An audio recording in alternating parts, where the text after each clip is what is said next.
Um, so Cato is obviously what it said, this enslaved scribe that you have in your book. So who was Cato? I mean, was he real? Is he just a made up character for you, or how did Cato come about? Cato's real. He's one of these Africans who escaped from his master's house in 1748, and he stuck out amongst all the others. He stuck out because his owner owned my local park. He owned Lynn Park, which is one of Glasgow's biggest parks, and that to me was a local connection.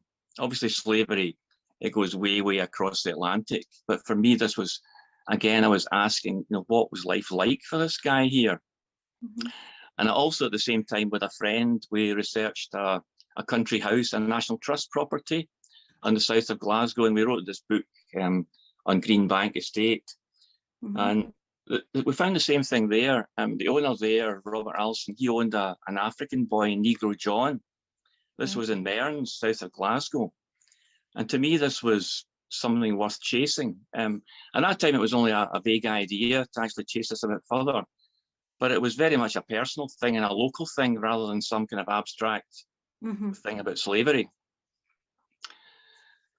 Yeah, and I suppose that's the thing, that real local connection, is the bit that kind of gets me. I mean, I remember I think one of the kind of first discussions that you and I had, we were talking about, the places that are nearby here, and we're in Largs, Europe and kind of Renfrewshire, so that idea of just what the history that's there but is not really there, because it's not, so it has been kind of hidden behind the scenes a little. So when you come up with something that's then really connected, it really must have kind of sparked that interest, and it got me curious as well. Yeah. So gradually I began chasing after this merchant who owned this Cato. Mm-hmm. And in the novel I call him Billy. That's just a kind of pet name for him in a novel, but he is an actual character in real life. So I started chasing him. As I mentioned, he owned a Glasgow park, but he also owned like a huge part of Lochwinnoch. And I also wrote this other book more recently when I was chasing him. Castle Semple. Yeah, Castle Semple. This merchant owned this as well, and he owned major properties in Glasgow. He owned the Sheffield Mansion, etc. So he was a major figure in Glasgow. And I began chasing him. In the background, there was this issue that he owned enslaved people. But if you looked at all the big, thick, chunky Glasgow books, like this one, it tells you all about this merchant Billy, and it says he was a soldier, he was a colonel in the army, and through a big romantic marriage, he married an heiress, and he came back and he turned into Glasgow's greatest merchant. Yeah. And I think we take things with a pinch of salt from these big books, these big Victorian books, as to whether they're true or not. But every single Glasgow book mentions this guy and this tradition of him being a soldier.